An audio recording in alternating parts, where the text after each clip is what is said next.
This. Okay, recording in progress. Before we get started, a little campus classroom etiquette. Please maintain at least 3 feet of distancing at all times. Wear a mask in all indoor environments here at Full Sail. The only time take your mask off is outside to be safe.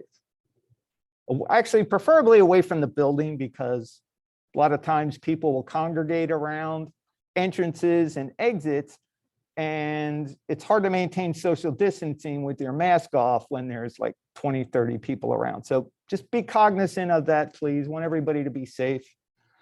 I recommend spraying, wiping your station down. We don't have any wipes, but we have spray, which works really well at 70% isopropyl alcohol. So you leave it on, spray your station down before you start, leave it on for like 30 seconds. It should be good for killing a lot of stuff. When you're done, please pack your stuff up, give it a quick spray down for the next person or the next class, whoever's coming in. If you're sick, do not come to campus, okay? That's why I'm running these Zoom sessions, so you can attend virtually if needed. But otherwise, unless you are sick, you're supposed to be here on campus. Does that make sense? What's that? Just an arm's length away, if you guys could do that. Yeah, so that's roughly 3 feet. You just don't want to be too close.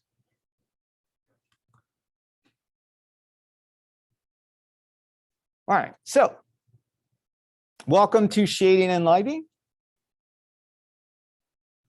We're not that bad in spite of all the stuff you probably heard, how horrible the class is. So we break our class into 4 main parts. So rendering is going to be the first part. That's what we're going to be doing today. If you can't render, whether you're in Blender, Maya, 3D Studio Max, Unreal, Unity, it doesn't really matter. If you're rendering, you are saving out frames for either a cinematic or something that may not be doable in real time, or that you want quality in, or you're going to be taking those frames and doing post-processing with it. So the whole idea is, at some point, you guys will need to render your stuff out to put it on a website, even if it's in Unreal. In Unreal, you can do a couple of things sort of like you can in Maya. You can do kind of screen grab renders. It'll render a movie almost like a play blast. The quality's not that good. You can actually render the frames out in higher quality, and it only takes a fraction of the time longer, literally. So I highly recommend, our project 4 is going to be rendering a sequence out of Unreal. And it's not just going to be using that kind of play blast camera view. We're actually going to be doing they kind of call it like a movie batch render. So totally worth it for a finished product. Now, if you want, just quick feedback, Play Blast is really good. You can also in Maya render out of the viewport, which viewport rendering, hardware rendering technically, is not bad, but the lighting and the shadows are terrible. It's not like Unreal, but it is better than Play Blast. So rendering is the first part. Today, we're going to learn the basics of rendering. And once you have the basics and go through project 1, we're going to assume that you can get a decent production quality render out, because the rest of the month depends on it. Each of your exercises will need to be rendered. All right, so the second part is going to be lighting. We break lighting down into 3 parts-ish. First part is going to be simple basic lights, single light, very simple geometry. The second is going to be multiple lights, kind of a still life-ish kind of environment. And also you get a chance to play around with a portrait style lighting. The fourth is going to be environment lighting, where we take the concepts from the first 2 classes and we apply that to an environment. And people think environment lighting is different than a still life, that's different than a portrait. Not really. You still have a subject. Remember, whatever your viewer is seeing in your frame, that's the subject. That should be the subject. That should be the area of interest. And your job is to bring that view, or the audience, bring their attention to that part that you want them to see. And a lot of tricks we can do. I mean, you guys know about the rule of thirds, the golden mean, all the composition and staging that you guys are learning in animation and art. We apply all of that, but then we can take lighting and help to focus it also. Lighting, shadow. People always discard shadow. Shadow is a key component in a composition. That can be a really beautiful stylistic addition to any composition that you have.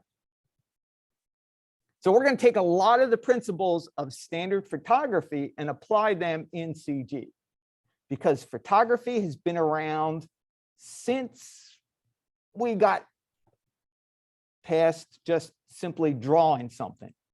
When we learned how to take an image and kind of burn it to a piece of glass or, another medium using chemicals. And third, we get into materials. People will often confuse materials with texture.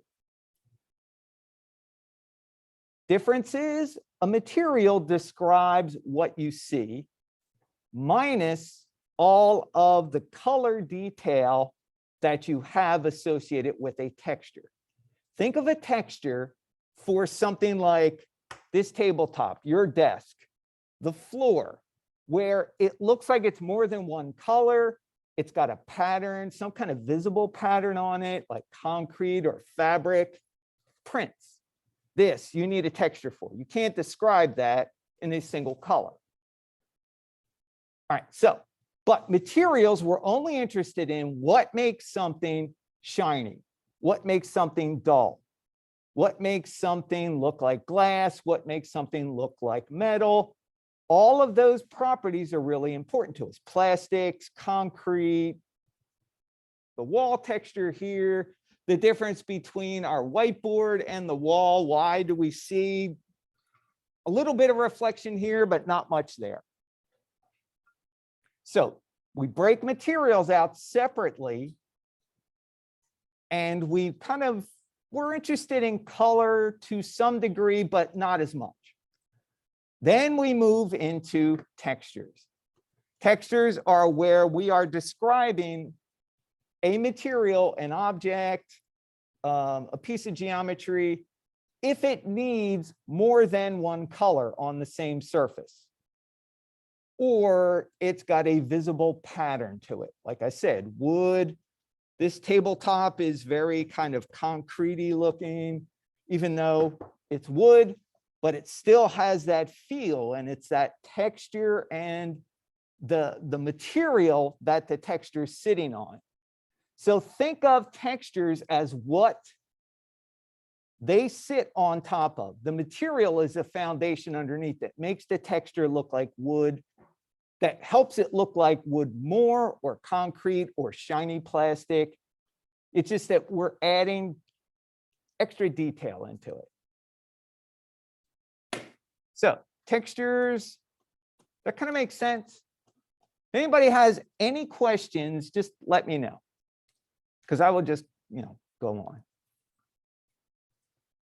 All right, so for today, we have a download for you. And like I said, everything is inside the lesson activity. And we're also going to be utilizing a couple of OneDrive docs we've got.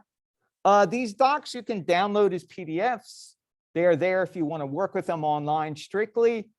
But we took all of the Arnold information that's relevant to what we need to do and is found on Arnold's, kind of help website docs area. Took all the things that are important and we put them into one doc rather than having you guys go through multiple pages and try to find all this information in 4 different places, which is where we found it. So we tried to take it all, put it into one location to make it easier to use. All right, so I didn't introduce myself. My name is Tony Saxon. Welcome to Shading and Lighting. If you're watching this archive, welcome to the class. Best way to reach me is either an FSO message or email. And I have two email addresses. This one, I'm not sure which one you get when you click on it. They will both take you to the same place. We've got a .com address, and also I have an edu address. Oops, that's a dot. So the edu is A Saxon instead of T Saxon. Why? I don't know. That's what they did. So tsaxon@fullsail.com or asaxon@fullsail.edu. The link inside FSL will take you to my right email address, whichever one it happens to be. And honestly, they both forward each other. Yeah. So like it's a 1.1, 2.1. So this day of practice for the first 2 weeks is like one day assignment, right? No. 1.1 is today's exercise. Next class will be 2.1. And then next class will also have, in addition to what we call practice, will be also a discussion. It'll be kind of a wrap-up discussion of basic rendering and basic lighting. Yep, good question. Keep them coming, because if you have it, somebody else does too. All right, so we'll take a 60-minute break between lecture and lab. Lab will be in this room. Today, lab will probably start around 6:00 p.m. Lecture goes from 1 to 5. Usually first day, we might run over a little bit just because there's a lot to get stuffed into your heads the first day.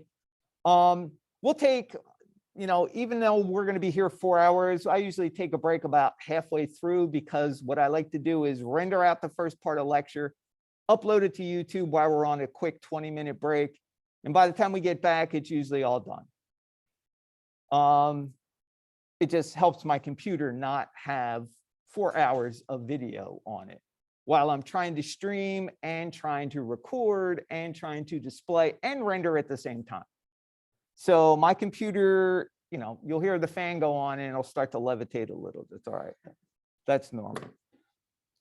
Discord hours this week, tomorrow on Tuesday, it'll be from 11 to 4. I usually go 10 to 4, but I have a meeting at 10. I should be done by 11. We use Discord in our class for getting feedback and getting help when you are not in lecture or lab. Now, we don't man it 24 hours a day, 7 days a week. We're usually there in Discord during normal business hours, which are usually between 9 a.m. and 5 p.m. But the good thing about Discord is we are trying to foster a community so students can help each other. If somebody knows the answer and you see somebody with a question, feel free to jump in and steer them in the right direction. That's the whole idea behind troubleshooting too. And honestly, when you guys go and into the world for a job, you're going to be hired on your troubleshooting skills, not just on your art skills. Troubleshooting and how well you work with others. That's really what it's going to be. So Thursday, I should be back to 10 to 4. We also offer optional, because I know you guys, some of you will have animation, well, Portfolio 2, I believe, on Tuesdays and Thursdays. So you might not be able to make it, but we offer an optional 1 p.m. to 5 p.m. open lab. We have a separate Zoom link for that. It's not the same Zoom link as it is for this room, or the room I'm currently using and Morgan's in. Different Zoom link, but it's there if you need help. Now, we can share screens in Discord, do audio, video, that kind of stuff. Discord is good for usually one-on-one, but when you get more than one person in there, it really gets to be kind of laggy. So that's why we have a separate Zoom session going on. It's just an open lab. If you have a question, you want to screen share, you can pop in. One of your lab instructors will be in there, either Frank or Ari. So they can help whatever is going on. Like I said, you can also pop into Discord. So the link for Discord is in each activity. It's also in the welcome announcement. I sent you guys an email, also a welcome message. So between the three of those, you should have gotten all that information.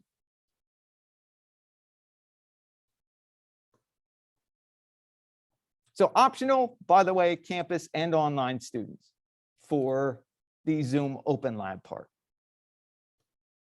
All right, so we went over the maintain social distancing, keep your mask on inside, here at Full Sail all the time. Wash your hands, you touch doors, don't touch your face. Go wash them, keep your hands clean. Don't get sick, stay healthy. All right, so we have 11 lectures. We have 11 labs. We have 7 main assignments. Each assignment is worth 10 points. We have 5 discussions. 4 are topical discussions, and 1 is a research discussion. The research discussion is a topic of your choosing. That's something that you can research, something you're passionate about, write about it, and share yourself and the information with the class. And we'll go over that. That's not until lesson 6 when that's due. That's part of the lesson 6 package. Then, of course, there's the 10% GPS. That makes up 100% of the grade.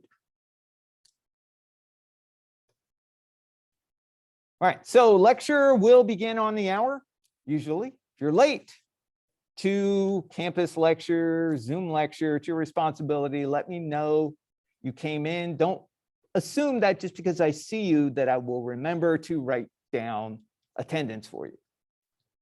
So make sure you let me know. It's better to let me know and be safe than it is to, oh, I'll just assume everything's good. Don't do that. All right, so October, just like September, we're shifting away from virtual to campus. You guys come in, get to use the facilities here. We get to work together in a little closer space. Yes. What is attendance credit? Attendance credit? Like you give you attendance credit. Yes, because you need to, I take attendance and that goes towards your GPS also. So if you don't show up for a lecture, you can only miss up to, and I don't know if you guys are aware of this, but in your classes at Full Sail, you can only miss 10% of the total course hours. Our class is 88 hours, so technically you could miss a little over 8 hours and still not fail for attendance. So it is possible to fail for non-attendance, basically. And that's once you pass that 10% mark in each class. So depending on how many, it's not credits, it's hours a month that you have. Like portfolio, I think it's like 60, 66, because you meet twice a week. I'm not really sure, but each class has a different length. Like some classes have 10 lectures and labs. We have 11 because of where we fall in the program. That's part of what we're required to have for this content. So you just want to make sure that while you're here, well, we were pretty lenient when we had pandemic going on and we were just doing virtual classes. But now that we are technically back here on campus, we are adhering to attendance policy, just like many major schools. Good question. So that's what I mean by attendance credit, so that you can make sure you're not out hours. Because if you're out past the 10% mark, unless they are excused, meaning there was an emergency or something, came up that completely not your fault or, life happened, it's usually excused. But if it's just poor time management, didn't feel like getting up, that doesn't work.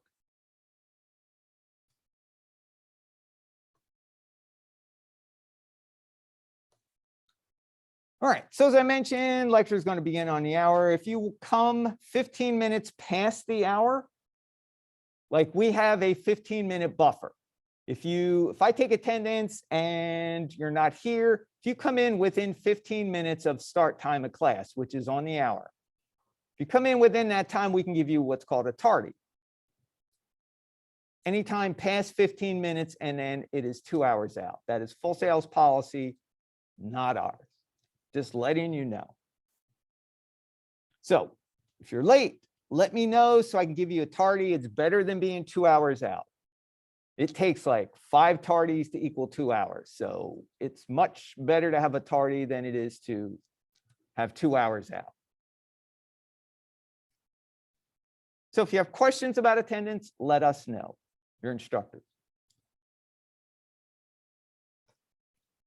All right, so check your messages and email often. Honestly, you should have that stuff running all the time, because when you go somewhere to work, they're going to be, you're going to be expected to be available by message or email or whatever they use for communication between departments and people, because you may not always be working side by side with somebody. You may be working, a couple cubicles away, another room away, another building away, or virtually.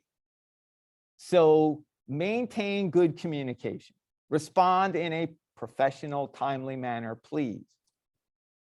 Don't send any emails with attachments to me. They tend to get quarantined. So the best thing to do is put any attachment you need me to have or see, even if it's a screenshot, put it in an FSO message. Send it. That way I get an email notification as well as an FSO notification saying, hey, there's a message here. There's an attachment. I can see it. I can read it. It's just a lot safer than email. Don't email projects to us. We do not accept projects emailed. Don't put them in a Dropbox or Google Drive or OneDrive. We require you to upload it to FSO. Now, if the time has passed, you need to ask for an exception. If you don't think you're going to make the deadline or the time has passed, ask for an exception. An exception is not a waiver of any late deductions, which you guys should know that technically at Full Sail, every day an assignment is delivered past the due date, it gets 10 points off. So if you're not aware of that, that is Full Sail's policy. Some instructors enforce it, some don't. We are technically supposed to enforce it, and we do. So everything needs to be delivered to FSO. I don't want to have to worry about going somewhere and having something not download or be corrupt when it's uploaded. If you try and deliver it to us and use our stuff, you're pretty much guaranteed it will upload and for the most part not be corrupted. Stuff happens, stuff does get corrupted. If we get a corrupt file, we're just going to go, hey, the file was corrupt, re-upload it again, please. The one thing you want to avoid is redoing your files. So for example, you guys are going to be rendering stuff out. You're going to be rendering them out, putting them into a Photoshop template, which contains reference, and you guys will be noting some, basic render settings, lighting settings, whatever we're asked for. Once you save that in Photoshop, a timestamp is created, meaning that's a create date and a modify date, all with the same time and date. That's what we go by. So if something's corrupt, just take your original files, either recompress them, or if the zip is fine that you made for us, just re-upload it again. And in the case of you not being able to deliver something on time, we will go by the timestamp of those files.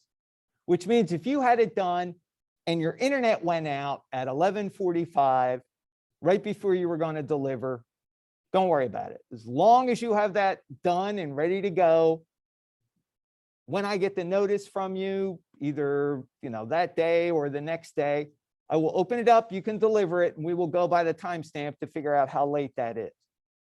If you had it done before the deadline and internet went out, power went out, whatever happens, it's Florida, it's, computers, don't worry about it. We'll go by the timestamp of your files. Does that make sense?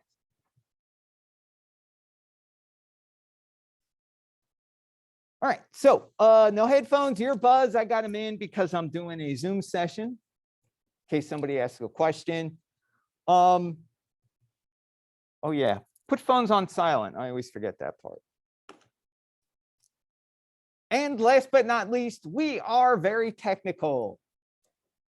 So please take notes. Take notes in your own hand. Get a notebook. It's taking notes on a computer is great, but actually writing it in your own hand tends to make it stick a lot more.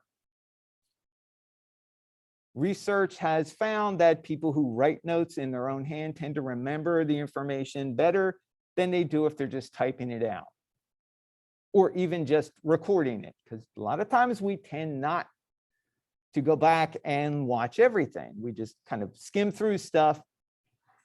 At least with notes, you're taking down what you feel is the important stuff. And if worse comes to worse, you guys are artists and you can do it. So sketchbook, notebook, have it with you. It's a lifeline. It really is. Okay, that's fine.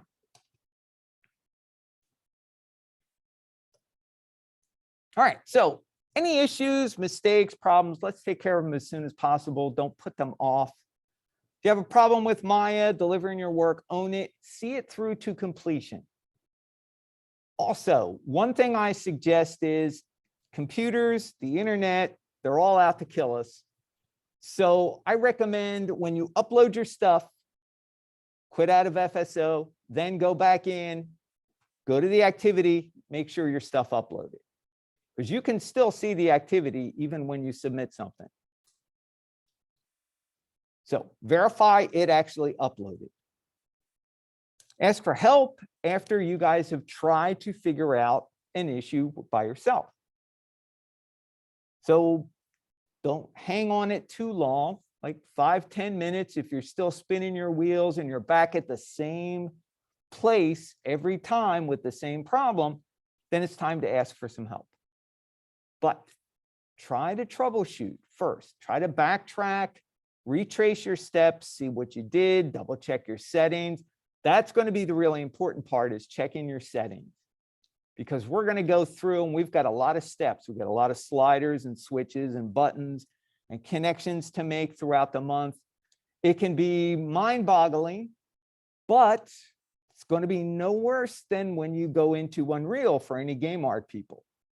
Because everything in Unreal is nodal. You want to make a material? Well, you start with the base and then you add a bunch of different things to it. Maya is very similar to that. So rendering. Everybody usually hates that word because it means wait. So yeah, have patience. Nothing happens as quick as we want it to. Rendering has gotten a lot faster over the years. Personally, I'm looking forward to when we can all go real time completely, because I don't like waiting any more than you do.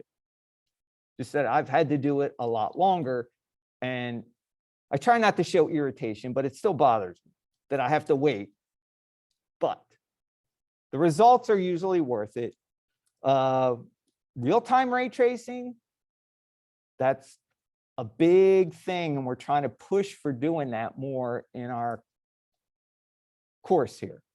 Not just our course, but like computer animation game art. Because honestly, that is the future. That is ray tracing, path tracing, real-time visual effects are all the golden end to all of this. But Don't expect a whole lot out of small laptop computers, because any stuff you see in the making of, and you're using the big volumes in Unreal and that stuff, they're using multiple graphics cards, and like we're talking hundreds of thousands of dollars workstations. So you can't compete with a laptop, but you can do good work. Good work is still good work. You may not have all the sexy equipment and everything, but people will recognize quality and, oh, they're thinking kind of along the lines that we are. And that's how you get hired.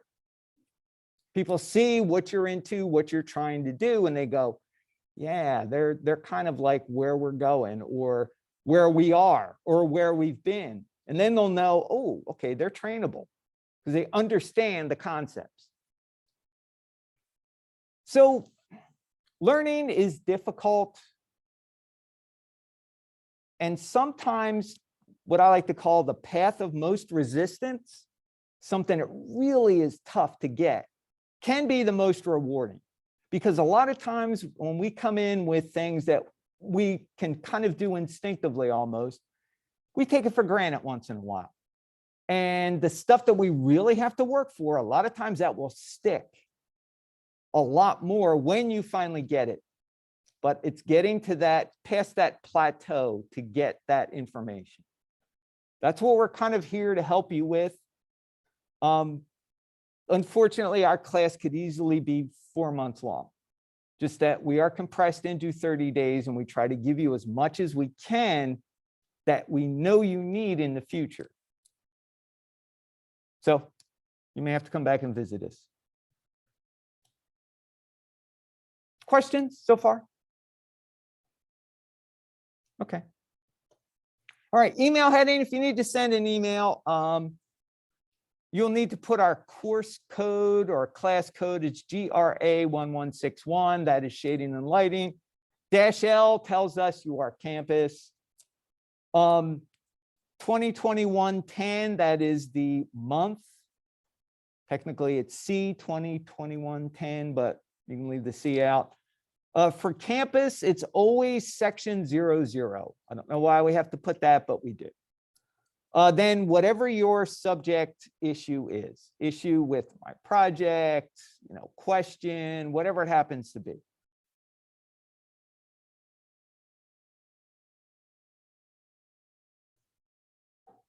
No food or drink in the room. However, you can have capped water or a capped beverage as long as you can turn it over and it doesn't leak. Okay, no like McDonald's sippy cups or coffee cups with the plastic lid on them, because you knock them over and they explode. And then housekeeping has to come in. And if it's a sweet beverage, we have these big bugs in Florida called palmetto bugs, which look like giant cockroaches. They love sugar. They're not paying tuition. We don't want them here.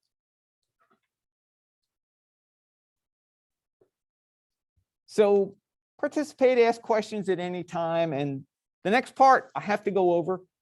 Do not share your work or try to use someone else's work and pass it off as your own. Please. That is a career killer, honestly. Do your own work. If you have any questions as to whether something might be construed or interpreted as an academic integrity and violation, ask, please. I would rather have you ask what you might think are dumb questions than take a chance and put either your career or education at jeopardy. So if you have any questions or you think someone else might be using your work, let us know. Use of profanity can be counted against you, not because I'm a prude or because anybody at Full Sail is a prude, but there is something called situational awareness where there's a time and a place for colorful metaphors. The last thing you want to do is, go on a job interview and then have to do a live art test, and Maya crashes for the 12th time on you because it's Maya, and you drop the F-bomb, and then all of a sudden, somebody over in accounting hears it and they've never heard that before and they drop dead and they come and take them out. And then next thing you know, you're sitting on the curb with a box of stuff. Don't do that. It's just, there's a time and a place for colorful metaphors, and hopefully you guys will know what that is. When in doubt, don't say anything. You can swear in your head, under your breath, excuse yourself, go outside, rant and rave, because here at Full Sail, all our wildlife and how green it is here in Florida, that's all everybody's frustrations. They feed off of it out there. So any questions, please bring them to my attention. Anybody taking the class again, you must do new work. Don't reuse old work. If you have any questions about that, let me know, please. We're almost done. All right, so all the information is in FSO. We got our Zoom campus lecture link and schedule that is in the course overview. Books, they are all O'Reilly books online for the most part. Sign in with your Full Sail credential. They'll come in. Lecture video playlist, that's a primary source. We might have some lesson individual videos, generally not, because the way things change between Adobe and Maya and Unreal, everything changes monthly. So we make a video one month, it's obsolete the next month.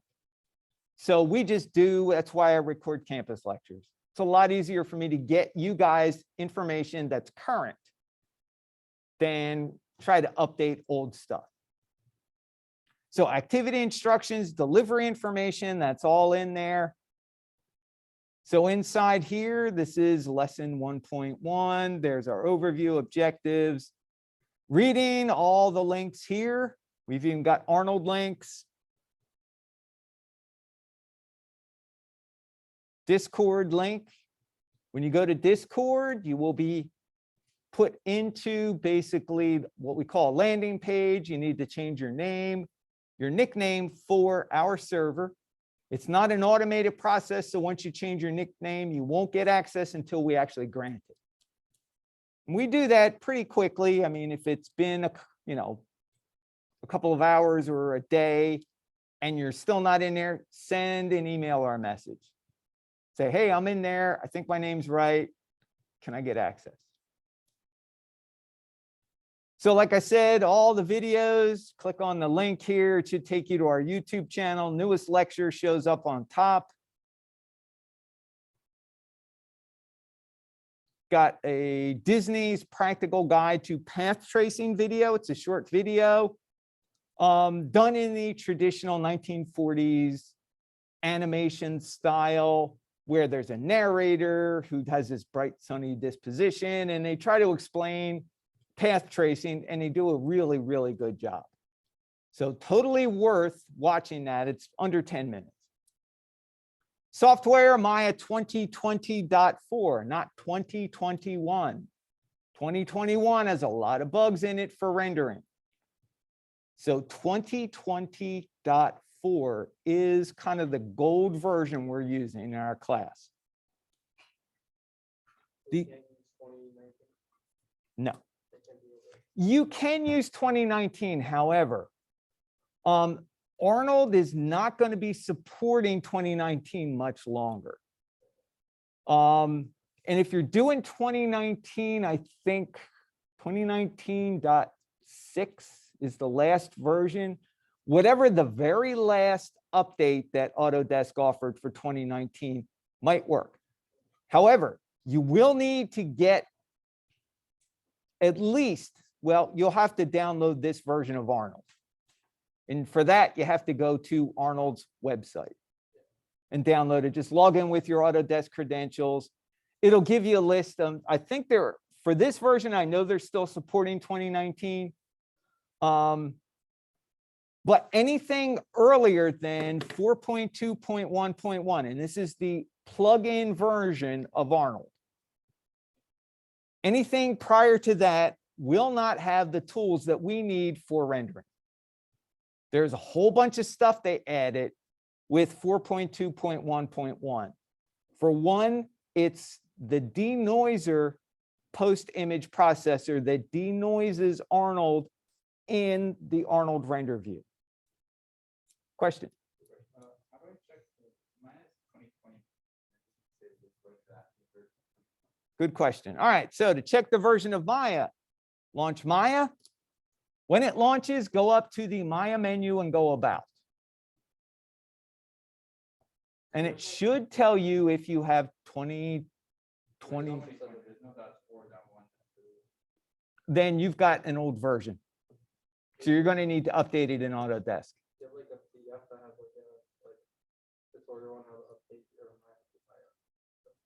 Well, there's really not much. I mean, you guys are familiar with going to Autodesk, right? You go into your account and you go to updates and I know sometimes there's like a lot of bugs with like activating your license and stuff. well, as long as your license is good, you shouldn't have an issue.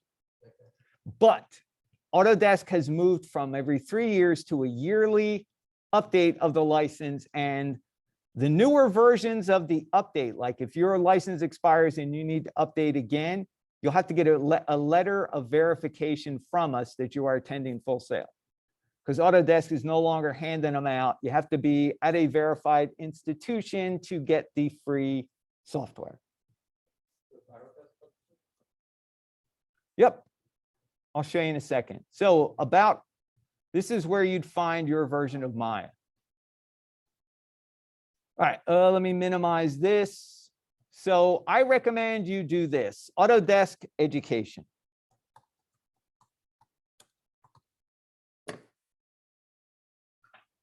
Go here.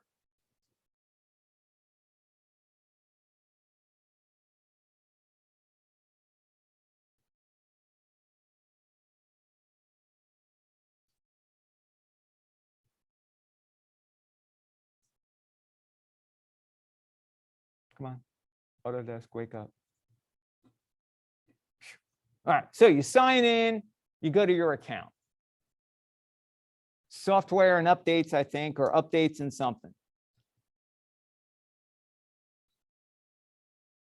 All right, Unreal Engine, the engine version that we are using in game art and computer animation is 4.25.4. You should be able to find that out in your Unreal launcher. If you don't have it, you can add as many versions as you want. Just be aware that every version of Unreal you add is 9 gigabytes of space on your computer. So it's very hefty. We're not using 4.26 or 4.27, 4.25.4. Adobe Creative Cloud Suite, that's absolutely essential. You need Photoshop. And then in lesson 4, we're going to need After Effects. And then when we get into texturing, we're going to need Substance 3D Painter, which is all part of your Adobe Creative Cloud Suite. Also, make sure if you check in your Creative Cloud, like you go here, you should be able to click all apps and see all the stuff that you have. Like this is all the stuff I've got installed, but there's a ton of stuff down here. Check for updates. I just updated all my stuff a few days ago, especially Photoshop, because there in the previous version of Photoshop, there was a bug. It was really nasty. It took the canvas area and distorted it whenever you zoomed in and out. It was really bad, but the update fixed it. So it's totally good now. Yes, quit. All right, so we've got an Arnold rendering workflow doc. Again, you're going to need 4.2.1.1 or higher. So it's basically a quick overview of rendering in Arnold, basically. So this is going to be a reference when we are done going through today's exercise. And here's instructions for today's assignment. We'll go over that in more detail later. Down at the bottom, we've got delivery information. There's how things are graded. Here is a screenshot of what you will be delivering to us, and here is your download.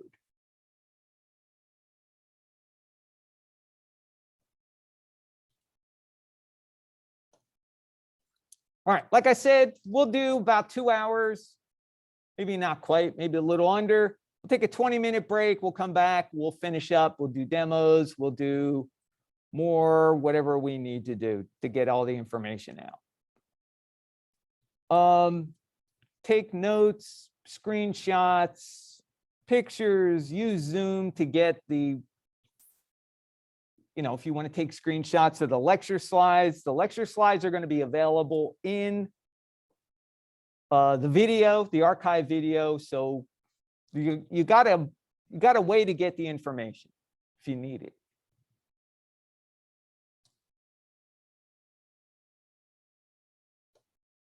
All right, so I talked about this. This is our exception policy. Look on activity 2.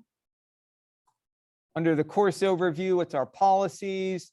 This is the information we went over a little earlier about exceptions and, deductions for being late. Like I said, we went over this information already, so that's what we'll need to have for class. Today, really, Maya, Arnold, Photoshop is what you're going to need. But get After Effects, get Substance 3D Painter, get Unreal going too. Many of you have already got Unreal, I'm sure, because you've used it in other classes. Should have been this version.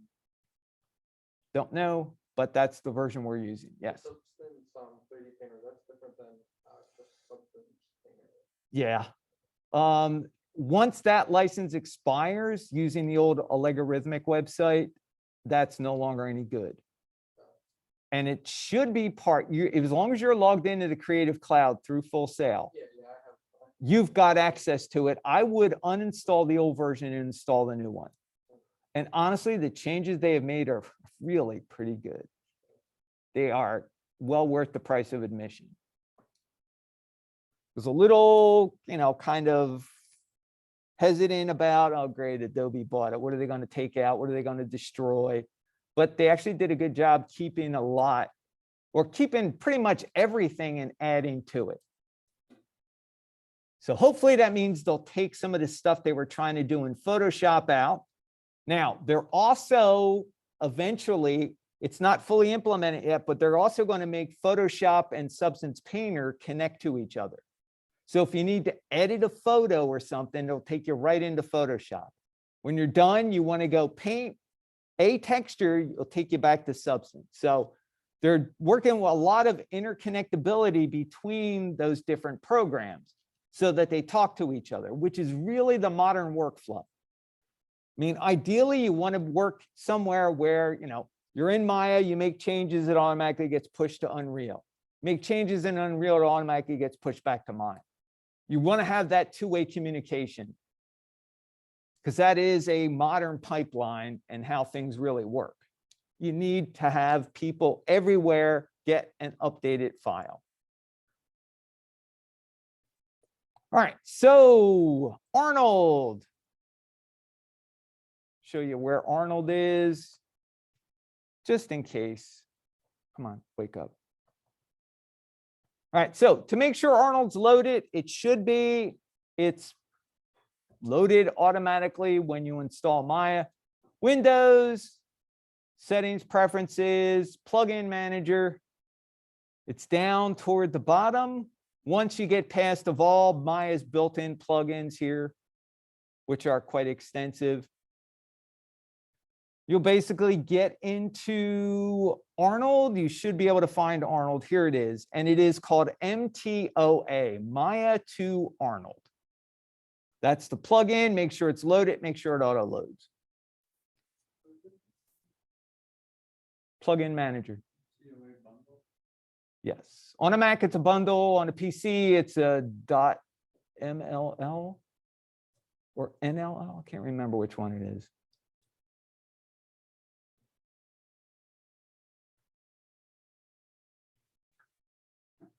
All right, so when Arnold is running, Arnold will show up. The Arnold menu will show up next to the help window or the help menu. Pull it down, go down all the way to the bottom in Arnold to about. And here is your Arnold version we're interested in. We're not interested in the core. We're interested in the MTOA, Maya to Arnold. 4.2.4 is the latest version. As long as you have 4.2.1.1 or above, it'll work, but get the latest version. Now, the nice thing about having this version of Arnold is ever since 4.2.1.1, they have given you a path inside the About Arnold menu to get the latest version. Like when you pull that up and there's an update for Arnold, it'll give you a green bar saying, hey, you need to update. There'll be a button underneath that says get latest. So you update, that will take you automatically to the Arnold website, Arnold Downloads, I believe it's called. You log in with your Autodesk credentials. You pick out the version you want, whether it's Mac, PC, Linux, the version of Maya you've got, 2019, 2020, 2021. What is? I'm doing the Maya thing now. It's the same thing, right? Go to the website. Well, what version of Arnold do you have? It's the base one. The 4.0 version. The MTOA? Yeah. Oh, yeah, yeah. Well, actually, your version of Maya will not handle that. You need to update to 2020.4. So that should be your primary concern. Get that 2020.4. Yes. Can we like delete RenderMan now? Like, do we never need to like use RenderMan again? Because like I know that like before they used to push that we only use RenderMan. Yeah, that's all we taught in our class until we switched to Arnold. So do we need RenderMan? You do not, however, if you want to keep it, feel free to. It's still going to expire every 4 months and you'll have to update and get a license. From what I've heard, they're going to pretty much phase out the free version of RenderMan. And that's kind of why we got out of RenderMan also. That and the installation was a nightmare. So we went to Arnold instead. Yeah. We were looking at V-Ray too. V-Ray is another really good renderer. However, not quite as flexible on the Mac as it is on the PC. So it's really designed for a PC. It's tolerated on a Mac, but didn't have enough features for us at the current time. So besides, Arnold comes with Maya. And honestly, this new version is really impressive. The thing we liked about RenderMan was the quality of the render and that denoise function that it has. Yeah. This does denoise for you all in the render view after it's done rendering. So you don't have to actually do a batch render or do a sequence render to get it to work. All right. File management. No spaces in any file or folder name anywhere on your computer. Spaces are sort of tolerated by Maya. They're not really tolerated that well by a lot of other programs. Honestly, anytime, depending on whether you're on if you're on Linux, definitely got to have underscores, can't have spaces. If you're on Windows, you can have spaces. You can have spaces on a Mac. However, if you don't know where your files are going, always use underscores instead of spaces. There's also another style of naming, which comes from Unix. It's called Camelback styling. You push all your words together, you remove the underscore, and at the start of each new word is a capital letter. So it kind of looks like a camelback. But either one works. And the reason I say don't use spaces is because it may be okay on your Mac, but if you transfer it to somebody else, it may cause problems. You don't know if they're on Linux or what they're using. So here's another thing too that's even more important than spaces. Special characters. Special characters will stop a file dead in its tracks or cause you to not be able to save it or process it. If you put a dot before any file name, that will make the file invisible to a lot of programs. It will also tend to hide it in Windows. You won't be able to see it unless you have show invisibles turned on. Anything like a colon, a backslash, an exclamation point in Unix is called the shebang, which is like an absolute operation that needs to be performed immediately. That will cause havoc on any kind of pipeline. Underscore, dashes are okay. Or camelback, squish them all together, put capital letters for each new word. Any one of these characters will wreak havoc, especially parens, because parens are used for coding, sort of like an algebraic equation. This plus this equals this, or this operation plus this operation equals this loop that it goes into. So ask if you have questions, please. All right, file management. Do not double click on your Maya scene files. You have to open Maya. Once Maya is open, go to File, set your project. You guys know what a project folder is, right? A project folder should look like this and contain information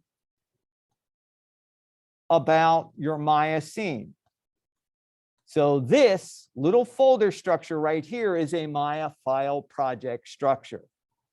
At the very base, at the bare minimum of what it has, is got to be what this little file here, workspace.mel. MEL is Maya's embedded language, a little script that says, hey, this project folder contains all the information you need to write, to read from, to render to.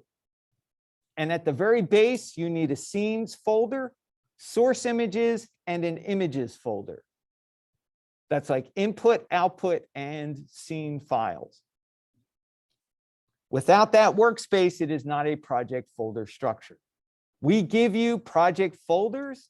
So when you launch Maya, you set them to this folder. Once you go File Open and it's set, it'll take you inside and you can open up whichever scene you want to work on. But if you don't do that, what will happen is links that are inside the scene. So for example, project 1, we have an image outside the window in our environment. It's dome light with an HDR image in it. If you don't set your project, when you render, that image will be missing. So if you accidentally opened it up, you see you've got a blank outside the window, close the scene, don't save it, set your project, then try to open the scene again and render. Also, avoid placing your Maya project folder in another folder with spaces or special characters, because that will render it invisible also. If you have any questions, let us know. Anybody have any questions so far? Yes. In Maya, go to the Maya menu, About. Yeah. Do you know if there's a way to import like workspaces from old versions of Maya to the new version? You shouldn't have to. Because if you have an actual legitimate project folder structure, you set your project to that main folder, you should be able, that will set it for you. Maya's and that little workspace.mel doesn't really contain a lot of information. I mean, like actually, like the hotware Maya, like I know in the old one we have like our Windows set up specifically.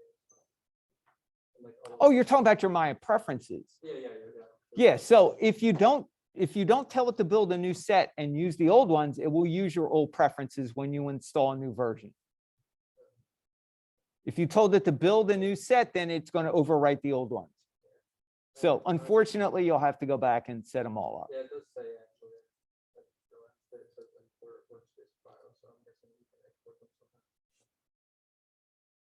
somehow. Yes. I downloaded a new version. How do I import it? You don't, what are you importing? The new version of mine. The new version of Maya. Okay, so you need to install it. And first you need to quit out of Maya and get rid of the old version. That old version has to get tossed in the trash, but don't delete the trash until you've got the new version installed and it's okay. You want me to If we have time, yes. All right, so term ID for all submissions. Term ID is basically this stuff down here at the bottom. It's last name, first name, project 101 comp, SEL. Anytime you see year underscore month, that's your term ID. It's going to be 2021_10.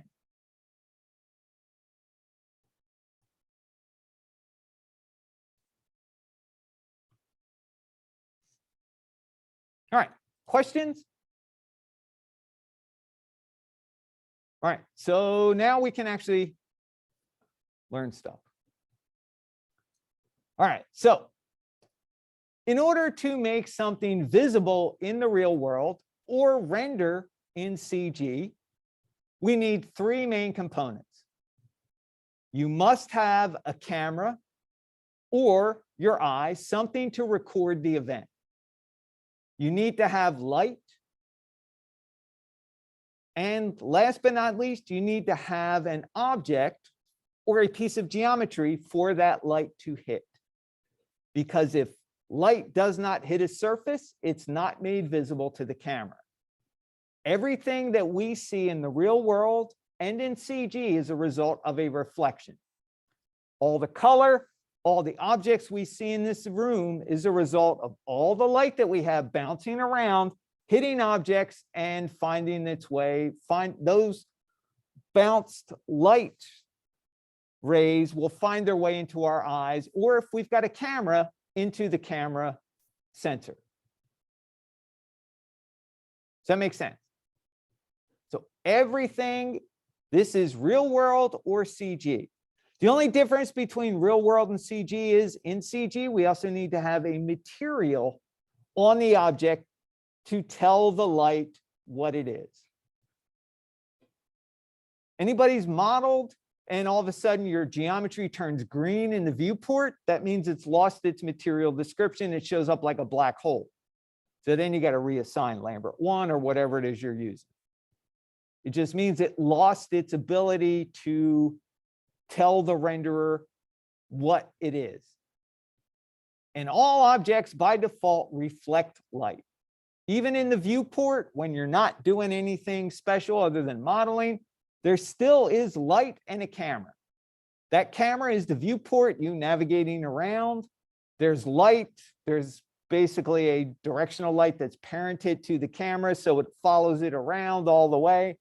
But that's what makes it visible for you, even in the viewport.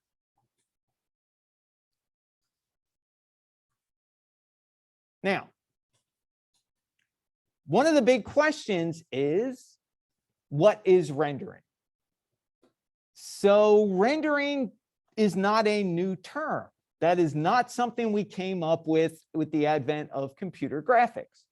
Rendering has been around for a long time. That term is used to describe fine art also. So let's talk about what is rendering in the traditional sense. Traditional sense is when we say rendering, what are we actually referring to? What do we mean?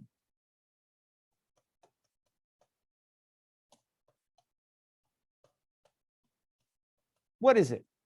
What are we saying when we tell somebody, I need you to do a render of that bottle?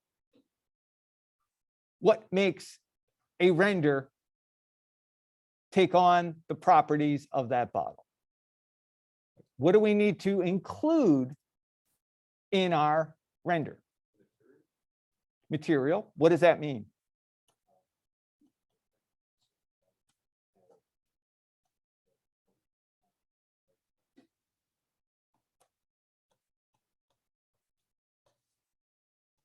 So transparency, colors.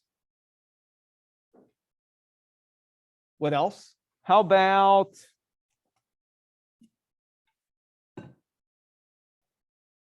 yep.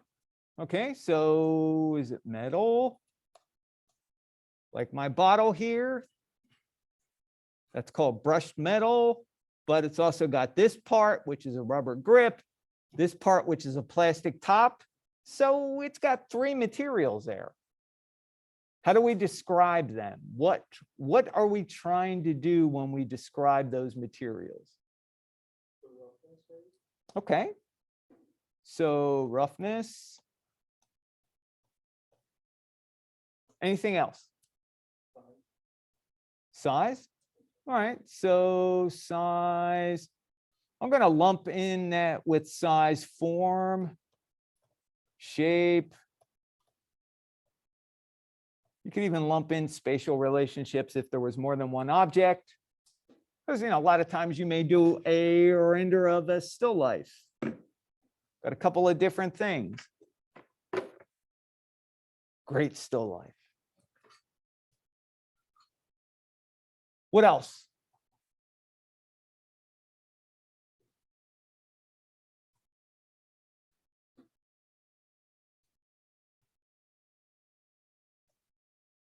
So if you're watching this, this is kind of what we're talking about on the table here. These objects right here, what are we calling? Material, right? Plastic, Okay, plastic or aluminum. yep. Then there's the roughness of the. So the material. So we got roughness, we got material. Consistency as well. What is it? Consistency, I would say, like if it has fingerprints, if it's rusted. Okay. So some details. And pretty standard, I guess, the lighting that's bouncing off of it. Ah. Or it's casting, Lighting. And what else did you say? and the shadows that they cast. Yeah. Whether you know it or not, those are very important. Not just because it's our class, but I mean, when you're rendering a still life, right? You go to art class, they plop some stuff down. Usually it's a bunch of different kinds of materials. You usually have some wood and some glass and maybe metal and some plastic, maybe a couple organic objects thrown in there for fun, right? And you're trying to describe them with pencil. Don't forget, you're looking at, where's my shadow? Is there a highlight on that object? Oh, it's glass. Am I going to see a reflection in that glass? All right, good. So to really kind of narrow it down and whittle it into a really, really encapsulated, statement of what rendering is, it's really light and shadow and how it reacts on a surface. Because how it reacts on a surface tells you what that surface is. Is the surface shiny? If it's really shiny and you see clear reflections, it's usually pretty smooth. If it's rough, you usually see some blurry reflections, or you might see some smudgy fingerprints. All of that is a result of light hitting the surface, bouncing off of that surface, and going into the camera. Does that make sense? So, a couple examples on the left. Frederick Leighton, 18th century artist. 18th century artists were really kind of enamored by cloth and the way the folds worked. Like very flowing cloth. You had areas that were really dark. Those are the wrinkles. Those are the areas that are kind of hidden away from light, if you will, and those brighter areas are where light hits it. And, you know, it basically hits it first, goes across the top. Now, we move into, on the right, we've got an Albanian mosaic artist, Samir Strati. Samir Strati, in this example of Da Vinci's self-portrait, he used 500,000 nails to describe the Da Vinci self-portrait. And, you know, he used white nails, black nails, gray nails, silver, zinc, copper, brass, drywall, roofing, didn't matter what it was, as long as it gave him the look that he wanted for the portrait. He's still describing light and shadow, just like Da Vinci did. All those little dark areas of the beard, those are all the areas that are recessed and light doesn't get into. All those areas with highlights on them, that's where direct light is hitting the surface and bouncing off. Da Vinci was probably looking in a mirror when he did it, and that's, you know, light was hitting his nose and his lip, and that's what he caught. Now, each one of those nails that Samir Strati's putting into the side of that wall, what would they be equivalent to in CG?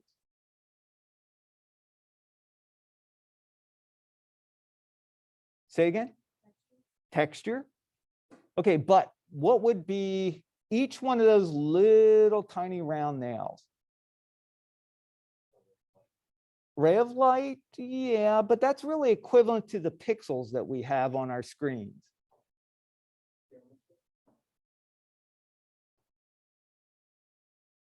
Yes, but each one of those nails is equivalent to a pixel that we have in our, especially digital displays.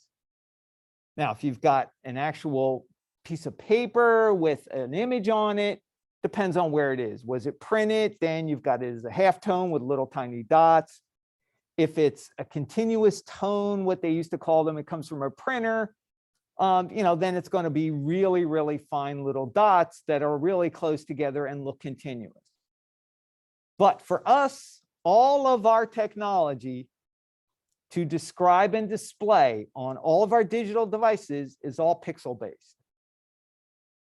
All of our screens, all of our devices, they all have a resolution based on pixels. So HD, 4K, 6K, 8K, it's just a matter of squeezing a whole bunch of pixels into a certain area. All right, now, in CG, computer graphics, when we hit the render button, we are converting our precious polygons. Remember, every time you model, you're modeling in polys. Even if you're modeling in NURBS or some other form, it all gets converted to polys in the end when it gets rendered. And all your polys that you did as quads get converted to triangles. Remember, the smallest unit of a polygon is 3 sides for a surface. If it's only got 2 sides, it's not a polygon, it's a line. But those little triangles all together get converted into pixels. When you open your render in either the Mac Preview program or you open it in Photoshop, everything gets converted to pixels. So that's why we say rendering, really, it's the process of converting your precious polygons into pixels. It can be done in one of 3 ways.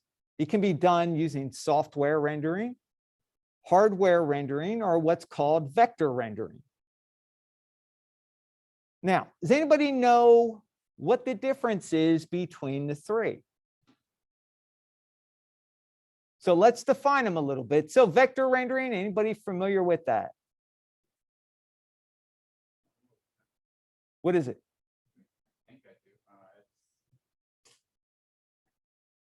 It's very linear. Vectoring is like lines or nothing with it. very line. Yeah, they're basically math points. There's a couple different kinds of vectors. So normally a vector truly is just numbers. Anybody's ever done any aviation, it's usually altitude and heading. Like how high up are you and which direction are you going? But in simple CG, it's basically, can't draw a straight line. You know what? Forget that. That's why there's tools. There we go. All right, so there's vectors right here. Got two dots, we got a line. Now, that would be considered by some to be a polyline, a straight CV line. You have other kinds of vectors which use something called a Bezier curve rather than just a curve. Because a vector can be this kind of line, or it can be this, a curve. But certain kinds of curves can be made using something called a Bezier curve.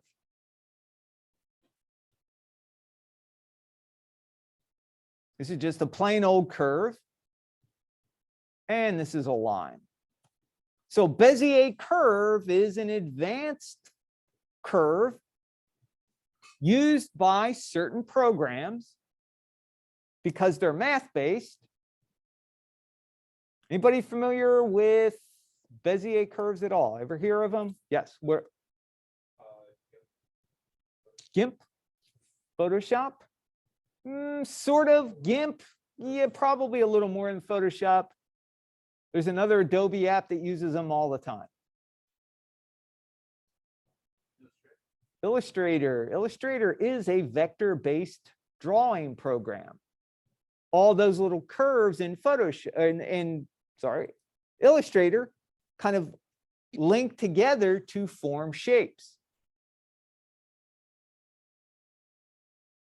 So Illustrator is a really good example of vectors. Believe it or not, Maya also has it. So does Unity, and so does Unreal. Well, yeah, they're not really Bezier curves like Maya's got them. They call them CV curves, control point curves. It doesn't give you the finesse that a Bezier has the little handles that will let you finesse that curve because you get a really nice S shape out of it. With a control point curve, you can sort of get that, but you really can't control the finesse of it too much.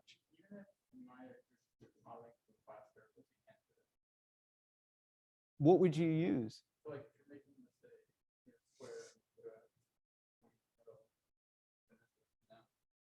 Right, but you're still taking it and it's a straight line. If you take a curve or a line in Maya and cut it in half, it's still a polyline. You're not actually, it's not a curve. Yes. So a lot of times there are EP curves and CV curves and all kinds of different curves. Some of them will have curvature to them, and some are basically in other programs, they call them polylines. They're just little straight points that go around. And the smaller you make those lines, the more it looks like an actual curve, but they're still straight lines, sort of like your triangles. Because, you make a curve, but in reality, they're all triangles. You hit the 3 key, all you're doing is approximating more subdivisions, making those smaller little polygons to get the shape of your profile of your object a little closer. All right. Questions? Make sense? All right, so software rendering, hardware rendering. What's the difference?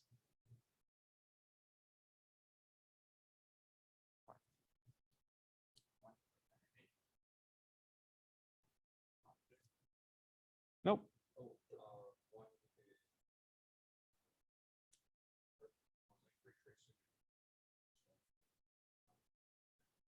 So I always think of hardware as like using like GPU and then that's not for uses. Yeah, that would be a little closer than that. I understand what you're saying, but hardware is usually associated with real time. That's where you need something to display immediately. Like Maya's viewport, that's hardware.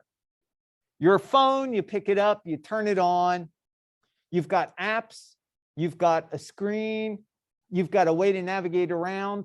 That's all hardware. That's built in to the interface, to the operating system. That's part of it. Now, you go to load a program on your phone, right? It takes a while for it to load up, depending on how complicated it is. You know, you can see a little splash screen before it comes on, right? That's software. That means it is rendering it to display because it wasn't in memory. Now, the nitty-gritty of software rendering is basically time, because software, we use a CPU, which doesn't necessarily just use the CPU, it'll use a GPU too, but it is rendering or calculating as it, well, before it displays. Whereas in real time, things are loaded in, and a lot of times things are pre-calculated so that they display instantaneously. And if you make a change, it does that like really, really quick to make the change so it displays. Like when you're playing through the level of a game, you are the camera, you know, you're kind of navigating around. The game has no idea where you're going to go or what you're going to do because you have control over it. And it displays as best it can, the best your hardware can, the best the software can, what's happening in real time.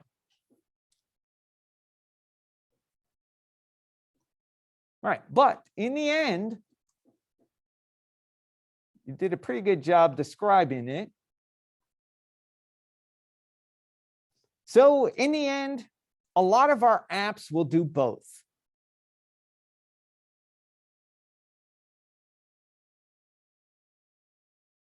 Let's get rid of that. So Maya can do all three. Maya can software, Maya can use hardware, Maya can do vector rendering. Right. For software, we've got programs that specialize in high quality renders, meaning we can take time. We don't need to display it immediately. You got V-Ray, you got Arnold, you got RenderMan, you got iRay. iRay is what's inside Substance Painter. Now you have hardware. Maya can do it, Unreal can do it, Unity can do it, Substance Painter can do it. And there's actually a plugin for V-Ray into Unity so that you can get real-time ray tracing, path tracing from V-Ray on top of Unreal's path tracer. Maya has vectors, Illustrator has it, Corel Draw, Unity, Unreal CAD. There's a really another good example of vectors, because everything in CAD is built on curves. Everything. You make a surface, it's a bunch of curves thrown together really close together that make a surface.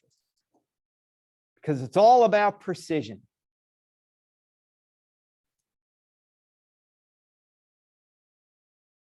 All right, so let's do that. There we go. All right, so software rendering, mostly on the CPU, not restricted to the graphics cards. We can produce a higher quality render than hardware, although that has really narrowed over the last 5 years, like really narrowed to the point where if you can afford it, you're going to go with real time, even for a movie, because you will get film quality out of there. Right? Generally more flexible, but more time consuming. Yes, there are some things you still need to render out. because they need to be put into a compositing package. They may need to be incorporated with live action footage. They may need to be color corrected. They may need, a good compositor can redo the entire lighting in a scene, because they have all that information separate. Hardware rendering occurs on the GPU. Typically produces lower quality renders. Like I said, that has really narrowed over the last 5 years to the point where it's time versus money. Can you afford to do real time? If you can, you're gold. If you can't, then you're going to have to wait for software rendering. All right, so there are limitations, though, still with hardware rendering. One is the number of lights. And when we talk about lights, we're talking about dynamic lights. All right, so right now, in this room, pretty much all the walls, that is what we would call static lighting. There's nothing interacting in these walls, right? But if I take my hand and let me do it on the board up here.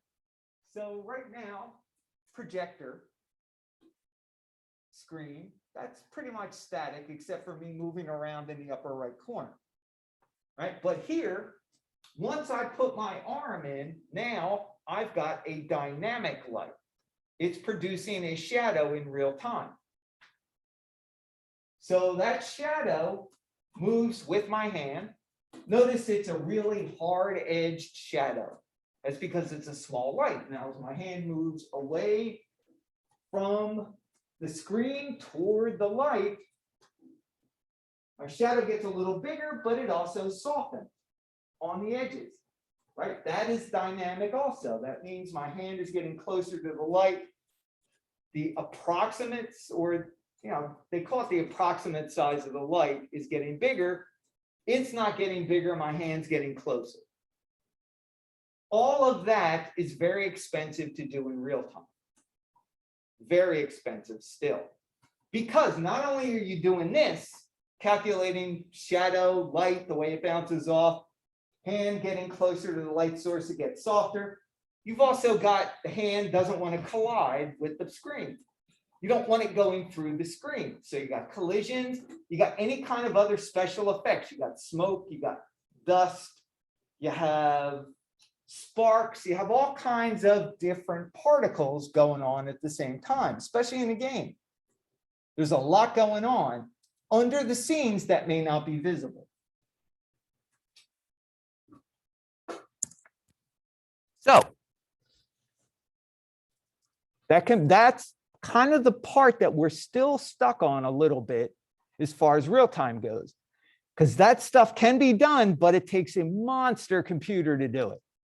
Little laptops are just going to burn up because it's really, really processor intensive. The problem with rendering on these computers is that it takes like 7 times as long to automatically make render. Well, the little Radeon cards in there are decent. They'll work fine. It just said it's going to take you time. Are we going to render on Maya or are we going to render on one substance? We don't render in Substance. No, we render in Maya, and we're also going to render in Unreal.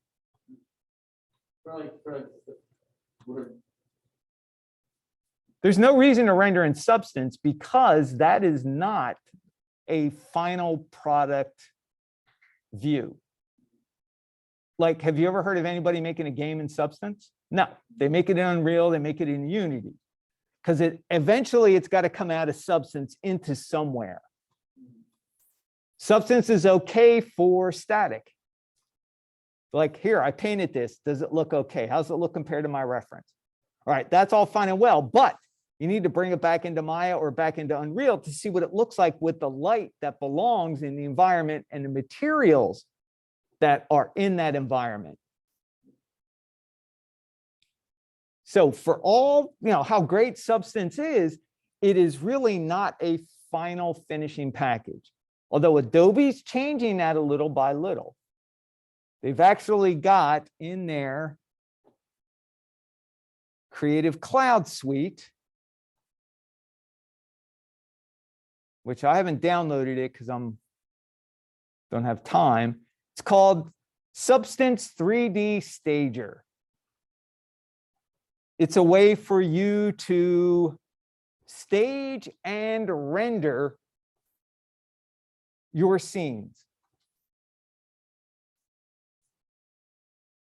Trouble is, it's not yet available on Apple M1 chips, which you guys probably still have the Intels, right?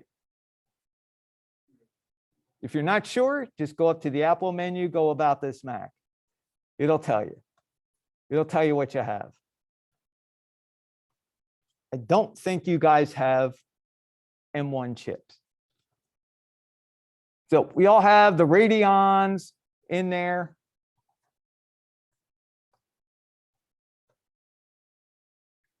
All right, now, vector rendering, Maya materials only if you're in Maya, but it gives you kind of a nice stylized look. You can actually take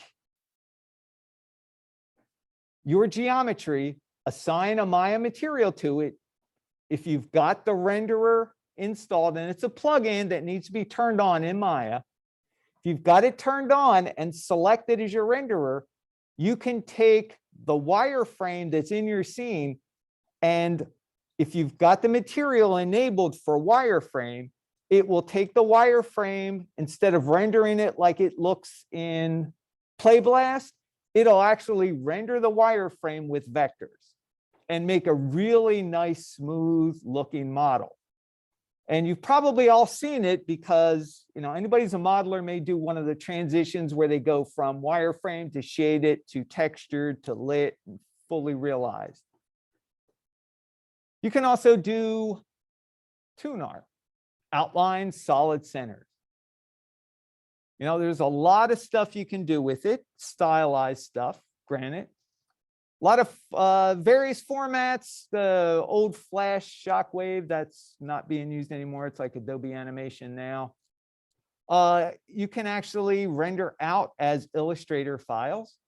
You can actually import Illustrator files into Maya, export Maya as an Illustrator file if you have the right plugin turned on. Vector rendering, you can render as EPS. Nobody does that unless you're doing print. So that's not really important. But the thing that is really cool is scalable vector graphics, SVGs. Those are the things you see on the internet where you can take an object or a texture or whatever it is and zoom in and not lose any detail, and zoom out and not lose any detail. So it's resolution independent, meaning there is no resolution cap on it because it's all math. You're just using code to basically reconstruct the image based on your zoom level. All right, so rendering in 3D, Maya versus Arnold. Well, Maya's been around since the 1980s. Very old technology. Originally started out as what we would call a scan line renderer. Scan line renderers did not use, the ray tracing did not exist. All it did was camera saw an object, light hit the object, came back, 1 pixel, recorded, rendered. That was it. Those primitive camera rays, light rays, whatever you want to call them, they really weren't rays the way we think of them now. It's just kind of a picture. It was really just row by row, line by line, pixel by pixel. Now, later on, late 1980s, early 90s, Maya started to incorporate ray tracing when ray tracing became available in common ordinary renderers, not using, multi-processor, monster servers. So ray tracing came along. That was added on top of the path tracing, or not path tracing, sorry, on top of the scan line. The one thing Maya did have, though, that was very unique, which they kind of implemented and everybody else took was called IPR. Originally, it was called interactive photorealistic rendering, or it will probably render. And all it did was it loaded pixels into memory. You made a change, it rewrote the pixels and tried to display them on your screen. Now, the problem was in the early days, computers did not have a lot of memory, so memory filled up and consequently it stopped working after a while. So you'd have to stop it, restart it. But it worked well enough so that you could use it to get a little glimpse of, if I move this, what does it look like? Because you can't always rely on what you see in the viewport. All right, Arnold started life back in the 1990s. Solid Angle is the parent company. Autodesk bought them out right around, I think it was late 2000, like 2008, 2009. Solid Angle was not just, kind of like a one-hit wonder. They were working with Sony Pictures. In fact, it was the renderer used in ImageWorks in the early 2000s with most of the Sony ImageWorks products that came out, 3D animated movies. Like I said, Maya or Autodesk bought it, incorporated it into Maya.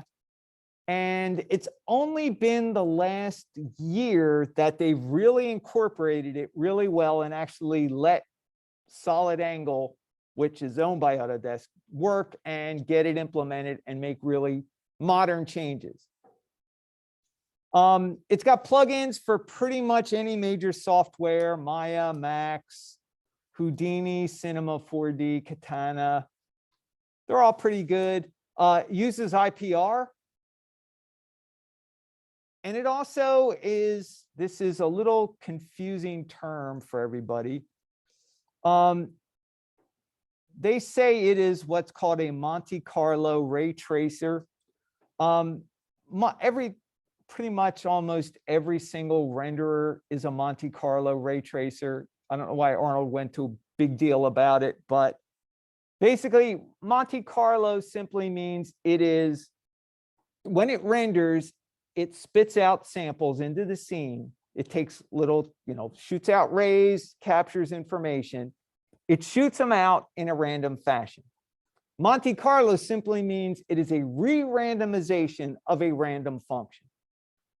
So that means technically no 2 points hit in the same place as often as they do if it's just plain random, which that's like, okay, it's random, but how can you re-randomize randomization? And how can you make it? It's just, so anyway, that's what, if you see Monte Carlo, just think, oh, okay, it's random, but it's re-randomized. And actually there are white papers and, they'll show you what it looks like in pixels, what a random sampling looks like, and then what a Monte Carlo looks like. Monte Carlo, like random will usually just look like noise, but Monte Carlo's got little clumps that kind of like work together. It's hard to describe other than it looks different. It works pretty good. That's all I'm going to say. Now, Arnold is a path tracer, uses global illumination, can use caustics, can do what's called image-based lighting. We can light with images if they are high dynamic range. Maya can't do any of those. Maya does not have it. That's why they bought Solid Angle and incorporated it into Maya.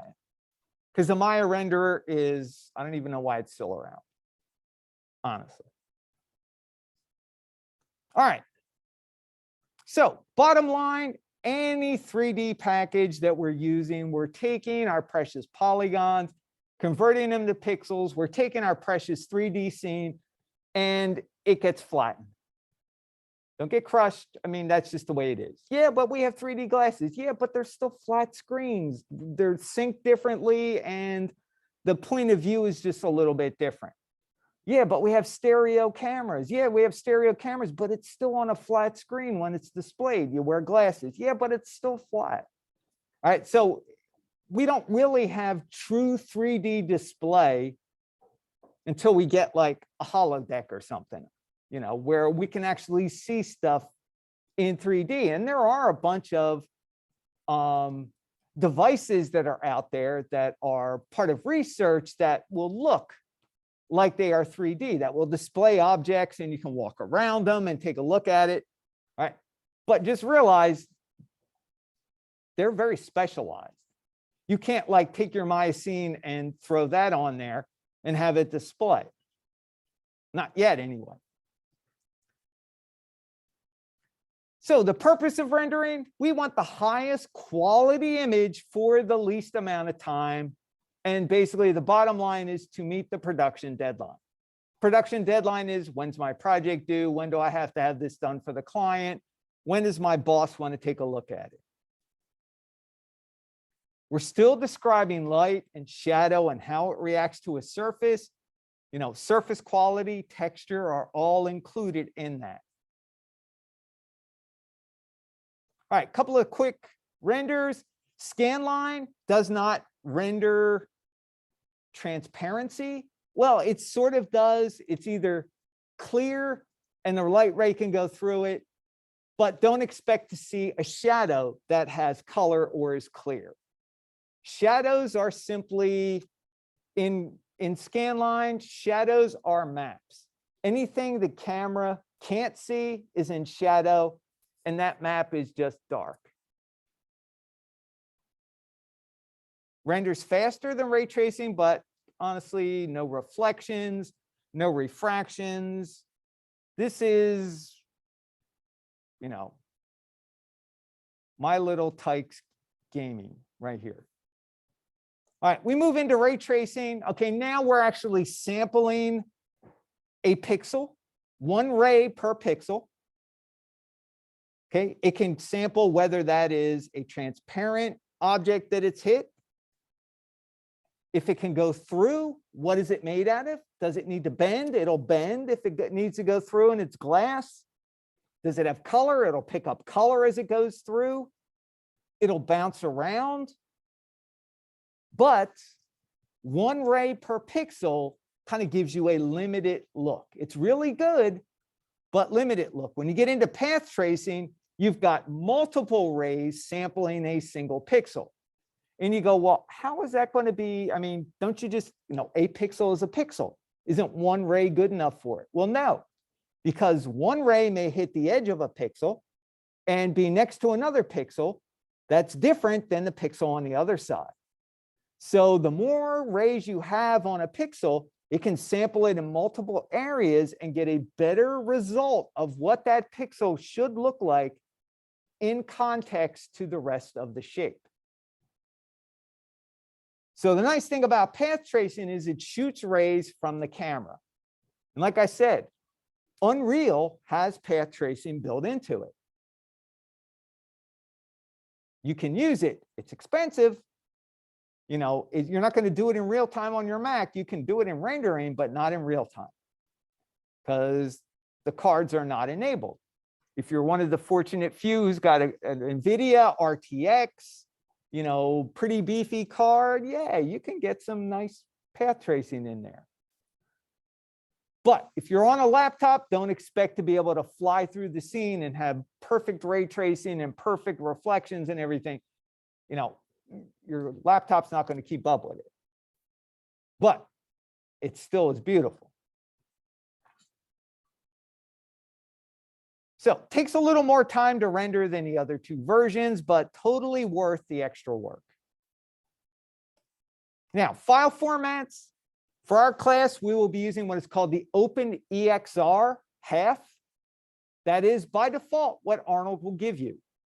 That is by default what you will get out of Unreal when we go to render out of Unreal. It is like the industry standard. The difference between half EXR and what they call float, file size. Half EXR, now,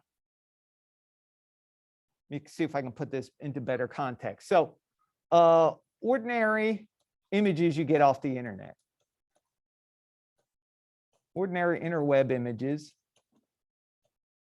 are RGB, red, green, blue, and they are what we call 24-bit images. All right, each channel, red, green, and blue, has 8 bits of information. Okay, 8 bits of information is equal to roughly 256 steps or shades of gray between absolute black and absolute white. 256 levels. Okay, 8 plus 8 plus 8 is 24-bit. So all 3 channels equal 24-bit information. Now, those 24 bits are good enough to give you 16.5 million colors, right? Different combinations of the red, green, and blue. That gives us a continuous tone or continuous, well, they call it a continuous tone photo. It looks just like a photo of an image that we see from a really good camera or with our eyes. We can roughly see a little more than that, but that's about what we see. Now, 16-bit means we have 16 bits per channel. So that's 16 plus 16 plus 16. Many more bits. 32 bits per channel. So we're starting to get exponentially more information in them. Now, for us, we don't need to do 32 bits a channel, right? We're not even doing, well, we're roughly around 1K images. I kept the file size small in our class because we have laptops. If we were rendering using a render server or a render farm somewhere, we'd be rendering 4K images. But we're not going to do that because it would burn up your laptops. It's silly. The object is to learn how to do it, not to see if we can make your laptop a panini press. So 32 bits is good for stuff like 8K. And by the time you guys roll out towards the end of the program, your output is probably going to be 8K, which is, 8,000 pixels by 8,000 pixels, somewhere around there. Probably HD format, but it'll be 8,000 by 6,000 something. Lots of pixels. We don't need that. 16's fine. Most of the industry uses half unless you're doing film quality. All right, so having said that, all of our images are going to be RGB, which is basically one red, one green, one blue channel. They're gray, but when they're filtered together properly, like in Photoshop or any image display, that gives us our 16.5 million color RGB image we download off the internet or we take with our phone. Image size is pixels. It's always width first and then height. So when somebody says I need a 1920 by 1080, that's going to be 1920 wide by 1080 high, better known as HD 1080 or second generation HD. First generation is slightly smaller, didn't last very long. Now it's hard to find any TV or any display under 4K. Like you just can't find a traditional Blu-ray, HD screen. Right, so resolution, how many pixels can we cram into a given area? Standard television definition, this is digital television. Anybody's ever watched TV over the airwaves using rabbit ears, like antennas that stuck up, and when you walked in front of the TV, it got all snowy because you broke the signal, because it's line of sight, which is a whole other different thing. All right, but that is analog television. That was 640 by 480. If you ever watched TV on a screen that was not flat, that was curved, and you put your hand near it, you could feel the radiation. You could feel, like that was analog television. All right, mid-1990s, we switched to digital television, which means we broke our traditional signal into ones and zeros, really compressed the bandwidth needed to send information. Consequently, when we did that, we were also gaining a little more resolution. 720 by 486, that's standard definition television, digital television. That is also, anybody recognize that size at all? Video size? That would be your first digital generation of DVD. Because before DVDs, what did you watch? VCR. There's 640 by 480 right there. Right there. All right, so yeah. And the more you played them, they were magnetic. The more the head got dirty, it got magnetized. You lost the magnetic content on the tape. It got really crappy. You lost color definition. You lost, quality. Whereas DVD, that was a digital signal. And unless you scratched the disc and made it unreadable, which a lot of people did, you go to a place called Blockbuster to rent DVDs and watch your favorite movies, and you put them in, and whoever had them last time had like a peanut butter and jelly sandwich on the bottom of it, and it's disgusting. And you take Windex and you try to clean them, but then you clean it off and you realize, holy crap, that looks like somebody took sandpaper and scratched the bottom of it. But that was our resolution. Then along came late 1990s, 2000, we started to get into HD.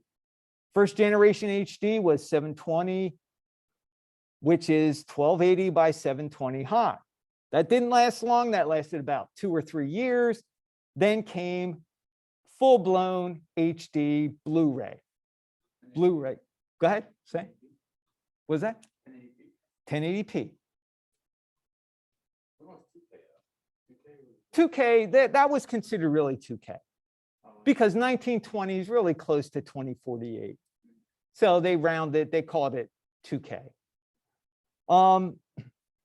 Like I said, that lasted probably longer than the transition from first generation HD to second generation HD. To put it in context, before digital came along, there was 35 millimeter motion picture film, which was the stuff that when they sent it to cinemas or movie theaters, that was the size of the frame that they were projecting into the screen, into the theater. Right? That was equivalent to 2K. So, like I said, we've made leaps and bounds. Each generation where the pixels have gotten smaller, we've gained more resolution and more detail. So it's really all about how many pixels can we cram into a given space. The more we cram in, the more definition, the more resolution we have. Yeah. Aspect ratio also. It just that they found, old school television, that old 640 by 40 was on what they call a square aspect ratio. It was 4:3, which is, yeah. That was just what we had. And now everybody, it's a lot.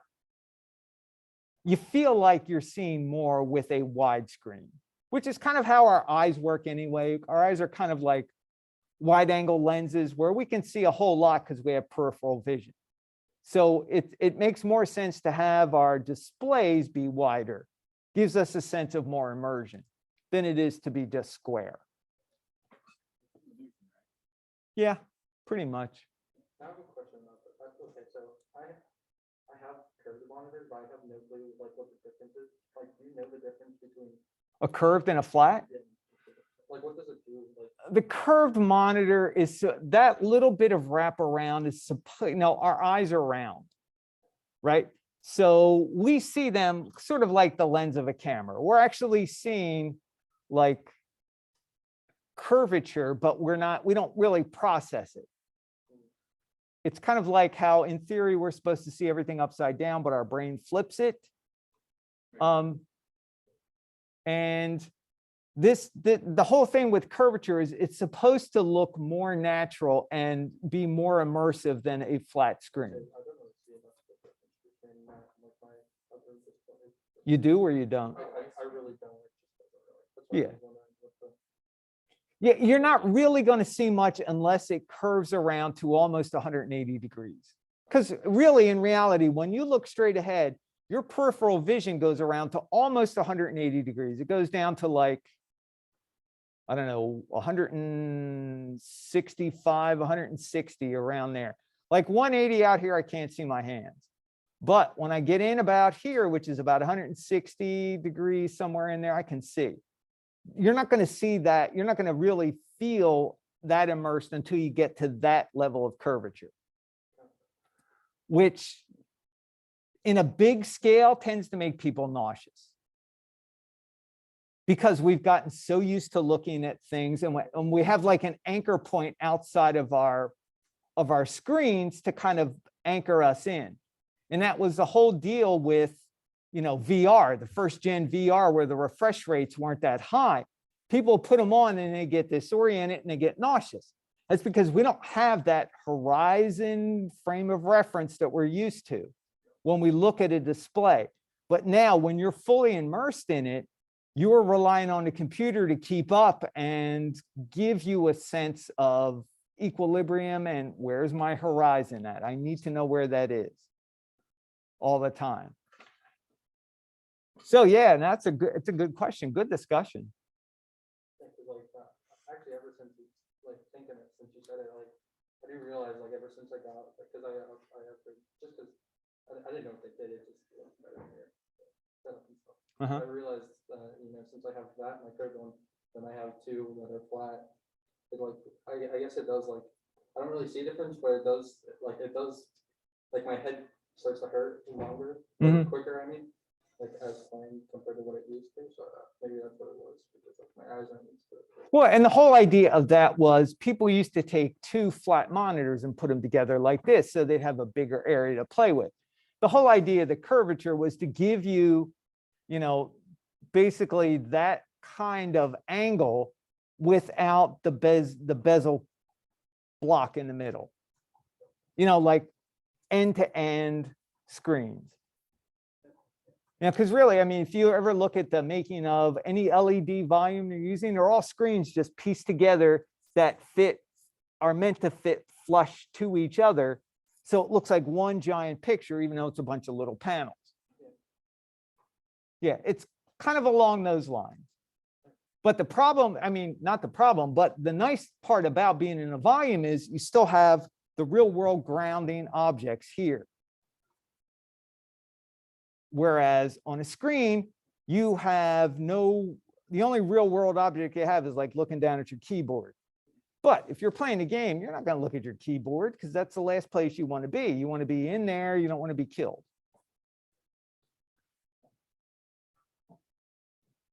All right. So one last thing, and we'll take a short break. Since we are dealing with pixels, little tiny squares, think Lego blocks, right? Lego blocks are really good for straight lines and right angles. They're absolutely rubbish for making a curve or making a diagonal line. Because with Lego blocks, you get stairs, right? That's what you get when you have a diagonal. So in computer rendering, early on, they discovered, hey, we're going to make this feature called anti-aliasing. What we're going to do is take pixels that are trying to define a diagonal or a curve, and we're going to interpolate the pixels around them. Interpolate means we're going to take some of the line and some of what's outside the line and kind of average them together to create a much smoother looking line from a distance. So on the right, you can see we have some shades of gray that kind of go in between all those big Lego stairs. And if you kind of look at it and you squint, it looks a little since we're kind of blurring it together a little, it looks a lot smoother. And that squinting is basically what we do at the end of a render. It's called a blur. Like every render that we do has what's called a filter put on it. And that filter is usually a Gaussian filter. If anybody knows anything about Photoshop filters, Gaussian filter is a blur. But it's a very, very subtle blur meant to make our CG look more realistic. Why? Because when we take things or we take pictures of objects with a camera, the camera has a lens. The lens has glass. The glass kind of softens the image a little onto the camera sensor. So we're used to seeing things that look very smooth. Whereas in a computer, it doesn't care. You want perfection? I'll give you Lego blocks. No, no, no. We want it to look more like the real world. That's because of the way our eyes see.